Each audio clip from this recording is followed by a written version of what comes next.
Please take care everyone, please. मैं बार बार इसलिए कह रहा हूं क्योंकि दिन भर दिन ठंडी काफी बढ़ रही है। ऑलमोस्ट सभी के घर में सर्दी खांसी बुखार से लोग परेशान हैं। यहां तक बात सीमित नहीं होती है, साथ साथ कुछ बच्चे कह रहे हैं सर मैं कोविड पॉजिटिव हो चुका हूं। तो घर में कोई कोविड पॉजिटिव है, एक तो एग्जाम डेट का पता नहीं कि एग्जाम कंडक्ट करने वाले हैं, एग्जाम पोस्टपोन होने वाला है, हेल्थ साथ नहीं दे रहा है, 2 हफ्ते रह गए हैं सर, दिमाग काफी डीमोटिवेशन में चला गया है, फ्रस्ट्रेशन में चला गया है, मैं डिप्रेस हो चुका हूं। इतने महीनों की इतने सालों की मेरी मेहनत है और इस मोमेंट में ऐसा हो गया है, क्या करूं मैं। सो health is the first priority. Health है तो सब कुछ है, ये आप अपने दिमाग में बिठा लो। एग्जाम का टेंशन मत लो। जैसे डॉक्टर ने कहा है बेड रेस्ट चाहिए तो बेड रेस्ट दो टाइम पर, डॉक्टर ने कहा है दवाई टाइम पर लेनी है टाइम पर लो। मेक श्योर करो आप जल्दी रिकवर होते हो। एक बार आप जल्दी रिकवर होते हो तो फिर आप पढ़ाई पर वापस आ सकते हो। और जब अगर आप फील करो कि हाँ अब मैं बेटर फील कर रहा हूं, अब मेरी हेल्थ इतनी डिटोराइट नहीं हुई है, हेल्थ इतनी खराब नहीं हुई है, उस समय आप रिविजन कर सकते हो।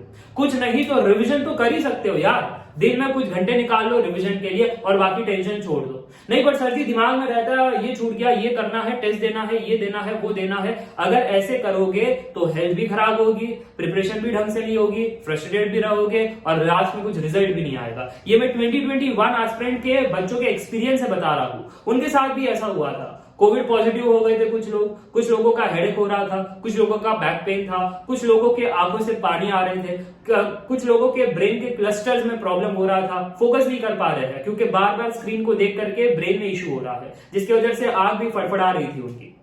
तो ये सब कारणों की वजह से अब लास्ट के मोमेंट है, अरे मैं रेस्ट नहीं कर सकता, अरे मैं नींद नहीं निकाल सकता। किसने कहा आपसे ये? लास्ट में अरे हमको 20 घंटे पढ़ाई करना है, 15 घंटे पढ़ाई करने हैं, तब जाकर के बढ़िया मार्क्स आएगा। अगर बढ़िया मार्क्स नहीं आए तो दिमाग ऐसे घोड़े की तरह भागता है हर डायरेक्शन में। मैं आपसे कह रहा हूं फोकस रहिए। हेल्थ खराब है तो हेल्थ को पहले सुधारिए। जब हेल्थ आप ठीक कर रहे हो, पूरे दिन तो बीमार नहीं रह सकते, मान लेते हैं दिन में आपको 3 घंटे पढ़ने के लिए मिल जाते हैं, रिवाइज करो, पढ़ाई के दौरान रिवाइज करो और कुछ मत करो। और अगर आप फोकस तरीके से आगे बढ़ोगे तब कुछ हो पाएगा। बेफिजूल का रिजल्ट का एक्सपेक्टेशन लोगे, बेफिजूल का हेल्थ खराब हो गए तो एग्जाम में क्या होगा, ख्याली पुलाव बनाओगे तो उसका कोई एंड नहीं है। सो अभी मैं आपको एक रामबाण इलाज देता हूं। गेट एग्जाम पोस्टपोन होगा या नहीं होगा इसका चिंता छोड़ दो, मान करके चलते हैं गेट एग्जाम हो रहा है तो आपकी क्या प्लानिंग है। सबसे पहले हेल्थ ठीक रखना है। हेल्थ जब अच्छी हो जाएगी या फिर कुछ समय हेल्थ ठीक लग रही है तब मैं रिवाइज करूंगा और कुछ नहीं करूंगा, ज्यादा से ज्यादा प्रैक्टिस करूंगा। टेस्ट सीरीज छोड़ दो, जितना टेस्ट सीरीज दिया है उतना काफी है। अगर 5 टेस्ट सीरीज भी दिया है अब तक, वेल एंड गुड, क्योंकि टेस्ट सीरीज के मार्क्स आपके एक्चुअल गेट के मार्क्स नहीं होते। टेस्ट सीरीज इसलिए देते हैं ताकि हमें अपनी गलतियों का पता चले कि वर्चुअल कैलकुलेटर इस्तेमाल करने आता है या नहीं आता है, टाइम मैनेजमेंट में कर पा रहा हूं नहीं कर पा रहा हूं, फॉर्मूला तो नहीं भूल रहा, कंसेप्ट तो नहीं भूल रहा, सिली मिस्टेक तो नहीं कर रहा है ना, कितना टाइम दे रहा हूं एक क्वेश्चन के पीछे, ईगो में तो नहीं फंस रहा। ये सारी चीजें आपको क्लैरिटी मिलती है टेस्ट सीरीज की वजह से, पर उसके मार्क्स को कोई मायने नहीं है। अगर आप लास्ट आ रहे हो, आप फर्स्ट आ रहे हो, दिस डजंट मीन कि आप एक्चुअल एग्जाम में भी लास्ट या फर्स्ट आओगे।